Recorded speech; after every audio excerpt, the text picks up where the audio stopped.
Welcome to this explainer. Today, we are zooming way, way out to look at a massive, fundamental global shift that is happening right under our noses. We're going to dive into the intricate trade networks that tie our whole world together. And specifically, we're looking at one relationship that towers above all the others. And honestly, it all starts with a number that will completely blow your mind. $2 trillion. I mean, it's almost hard to wrap your head around, right? But this staggering figure represents the sheer volume of goods and services traded between the United States and the European Union. When you add it all up collectively, the nations making up these two economic blocks trade almost $2 trillion worth of stuff back and forth with one another. It is a mind-boggling sum, and it basically forms the absolute bedrock of our modern global economy. But you might be wondering, how does that actually stack up against other major global players? Well, it turns out this relationship is the largest bilateral trade connection in the world, and it's not even close. Most people's minds instantly jump to China when they think about massive global trade, right? But actually, the European Union's collective trade with the U.S. vastly outpaces the U.S.-China relationship. It even beats out the United States' trade with its direct land neighbors, Canada and Mexico. So when you count them as a whole, the U.S. and the EU are the two largest economies in the world, and their financial connection is literally unmatched. Okay, let's move into Section 1, the $2 trillion relationship, a balanced behemoth. To really understand why this giant economic connection has historically worked so perfectly and grown into such a behemoth, we have to look at the exchange itself. It's actually a surprisingly balanced win-win dynamic. Because let's be real, in global trade, relationships can get incredibly lopsided. Usually you have one country acting as the primary manufacturer and the other as the primary consumer. But when you look at the full picture of the transatlantic relationship, both sides are sending out and receiving almost the exact same amount. They are roughly equal. And that balance is absolutely crucial because it makes the whole thing a win-win scenario. It fosters long-term stability and mutual growth instead of building up resentment or massive trade deficits. But beyond just those huge numbers, this incredibly smooth and balanced trade is made possible because these two blocks share so much in common. Even if they don't always love to admit it, the US and the EU share a very similar culture. They have incredibly similar business environments, highly compatible legal systems, and shared ways of life. And think about it. When your laws align and your business practices mirror one another, the friction of international trade practically vanishes.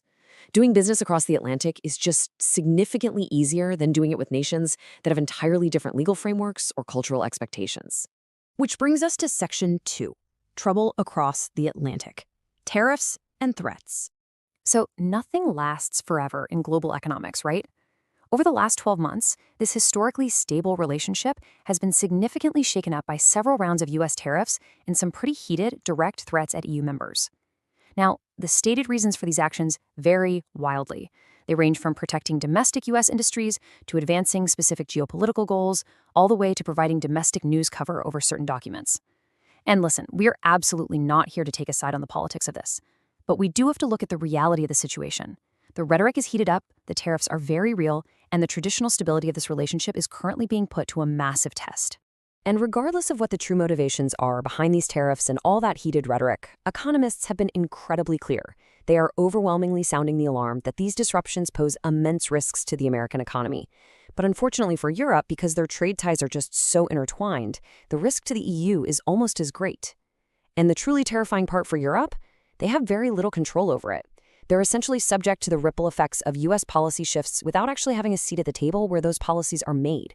Let's dive into Section 3, climbing Everest on life support, Europe's vulnerability. So this brings us to a very tricky predicament for European nations right now. Because of these sudden tariffs and threats, the countries making up the European Union are facing a deep, deep vulnerability. They're actively reconsidering just how dependent they are on what they view as an increasingly erratic power across the Atlantic. They're asking themselves, how dependent do we really want to be in the future? It's forcing them to explore just how capable they are of severing or even just reducing this connection.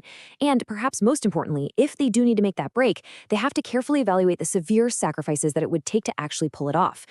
But making a change of this magnitude isn't just a matter of signing a new piece of paper. You can't just flip a switch. Shrinking down, let alone completely cutting off, a $2 trillion relationship would literally be one of the biggest economic events in human history. Just think about the millions of jobs, the deeply integrated supply chains, the shared technologies. Untangling that massive web would be monumentally difficult even during the absolute best of economic times. And let's be honest, Europe hasn't exactly been having the best of times to begin with. Most of its major economies are currently battling a very long list of their own internal problems. So trying to shake up global trade right now is described perfectly by the stark and vivid quote from our source material. Undertaking such a dramatic trade shakeup right now might be like trying to climb Mount Everest while on life support. It just perfectly captures the daunting, almost impossible nature of the task Europe is facing, while they're already in a weakened state. Moving to Section 4, the Middle Power Dilemma, the canary in the coal mine. Now, let's zoom all the way out, because Europe's immense struggle here isn't just happening in a vacuum. It's really just the canary in the coal mine for a much wider, fundamental shift in global geopolitics that's going to affect every single nation on Earth. Over the last decade, the world has slowly but surely been dividing into two very distinct camps. On one side, we have the West, which is largely centered around the financial systems and the military protection of the USA. On the other side, we have the BRICS plus nations and various global outcasts, which are informally centered around the immense industrial might of China. So we've got two very distinct spheres of influence, and both are led by powerful team captains that are currently carrying a whole lot of geopolitical baggage. And because both of these team captains come with so much baggage and unpredictability, the middle powers around the world, countries that aren't superpowers but still hold significant economic weight, they're starting to ask a totally logical question.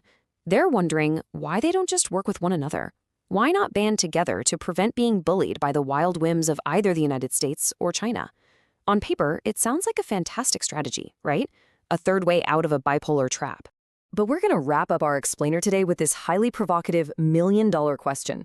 It sounds great in theory, but is it even possible? Can these middle powers actually unite and untangle themselves from the superpowers without causing absolutely untenable economic sacrifices for normal people? Because ultimately, disrupting these massive trillion-dollar trade networks doesn't just hurt governments. It impacts the wallets, the jobs, and the daily lives of everyday citizens like you and me. It is a profound dilemma, and how the world answers this question in the coming years is really going to define the next era of human history. Thank you so much for joining me for this